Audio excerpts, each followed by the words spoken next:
Nanu Nanu! Welcome to the Fortress of Dorkness, the nerdy nexus for your geeky needs.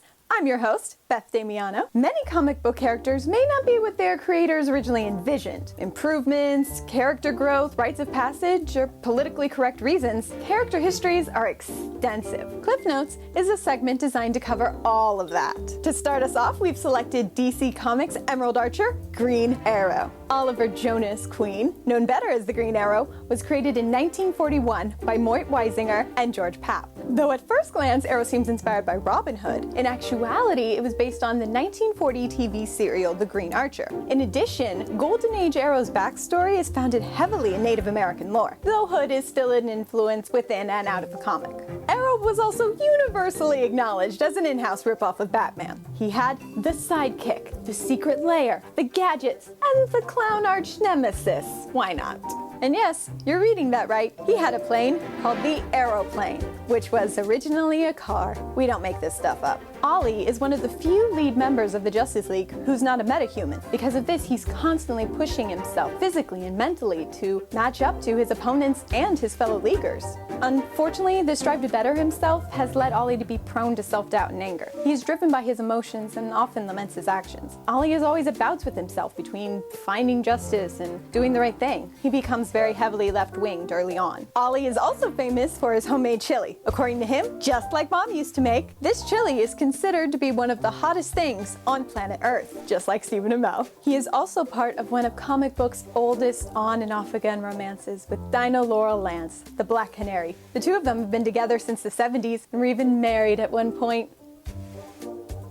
Both Arrow and Canary are part of Team Arrow, a group closely associated with Ollie, consisting of his ward, Roy Harper, the first Speedy, and later Arsenal and Red Arrow, Mia Dearden, the second Speedy, and Connor Hawke, the second Green Arrow, and Ollie's son. Ollie's Silver Age arch-nemesis is Arthur King, the villain known as Merlin, a man Ollie once admired and one of the world's best archers. Oh, and Ollie's best friend is this guy. Though not a close relationship, a recurring gag in the DC universe involves Oliver being mistaken for fellow DCer Warlord and vice versa. Warlord shares his physical look, all the way down to the Van Dyke goatees. Ollie's origin story has varied very little, the only major difference being in his Golden Age origin. We can summarize his origins past the Silver Age like so. Ollie is a millionaire who ends up stranded on an island, usually Starfish Island, where he hones his skills as an archer before returning home. The first major event in the character's history was his Silver Age induction, where he was re-envisioned by Ed Herron and the Jack Kirby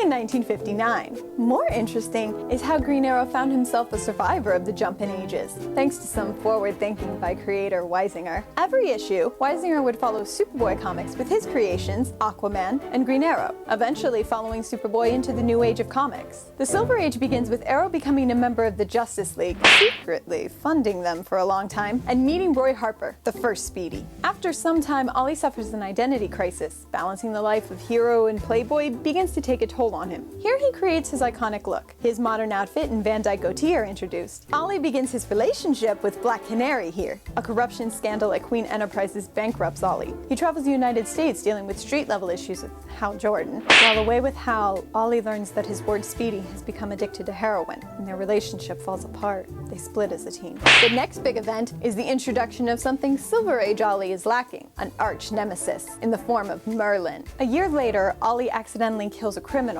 and retreats to a monastery where he meets Master Jensen, his shoulder to cry on. On his return to America, Ollie moves to Seattle with Dinah. He gives up using his signature trick arrows at this time. We are also introduced to the character Shadow, female assassin. Shadow reveals she took advantage of Ollie during a time when he was injured and delirious, producing a child. This is one of the first instances of male rape in a mainstream comic. Dinah leaves him after this. Ollie begins to fall down a rabbit hole of anger, depression, and frustration, and begins killing criminals in cold blood. In the same year, Ollie's best friend Hal becomes the villain Parallax during the Zero Hour event. Ollie puts an arrow through his heart to stop him. After Ollie is nearly killed by the NSA, he discovers a government conspiracy with the help of a young man named Connor Hawke, who a living Hal Jordan reveals is Ollie's son. In 1995, Ollie goes undercover with the group Eden Corps. He uncovers a plot to destroy Metropolis with a bomb and is killed saving the city. In 2001, filmmaker Kevin Smith enters and revives Ollie in his miniseries Quiver. Hal Jordan resurrects Ollie, but with no soul, and reproduced memories from the worst period in his life. He does get his soul back eventually. Mia Dearden, the second Speedy, is introduced at this time. During Identity Crisis, Ollie stabs Master Assassin Deathstroke the Terminator in the eye. Deathstroke learns Ollie's identity, forming a new rivalry. Following the Infinite Crisis event, Oliver is elected mayor of Star City. He becomes a controversial figure, making decisions publicly obtuse but for the benefit of the city. Ollie ends up in a political scandal, but finds the time to finally marry Dinah. Hal Jordan enlists the most stable human on the planet to reorganize the Justice League into a more aggressive group, Ollie. The villain Prometheus blows up Star City, killing Roy Harper's infant daughter, and Ollie secretly murders him in cold blood in his own lair. Bonus points to you, Ollie. The League turns on Ollie, who attempts to murder the electrocutioner. He unmasks himself and turns himself in when he sees the underage Mia try to mimic his actions. Dinah leaves him while he is on trial. Ollie is found not guilty, but is exiled from Star City. In possession of a power ring, Deadman raises a forest around Star City, in which Ollie now operates. In an ironic twist of fate, the Green Arrow becomes a real-life Robin Hood. Then in 2012, DC reboots their universe as the New 52-verse. Ollie is one of the casualties of this event, his stories of the past 60 years being wiped out of canon. Beyond comics, you can see Ollie in various DC animated series. DC even gave him his own animated short, DC Showcase Green Arrow. Sometime before 2008, a live-action film penned by David S. Goyer and Justin Marks titled Green Arrow: Escape from Supermax was proposed for development. The premise involved Green Arrow incarcerated for a crime he didn't commit in DC's high-security criminal facility, Supermax. Wait, that sounds awesome! No news has been heard on the project since 2008, and it is assumed dead in the water. Ollie, however, has found fame on television, first appearing played by Justin Hartley in the CW Superman series Smallville. But perhaps his most famous appearance is his own CW show, Arrow. The series began in 2012, and as of this video, is in its 4th season. Stephen Amell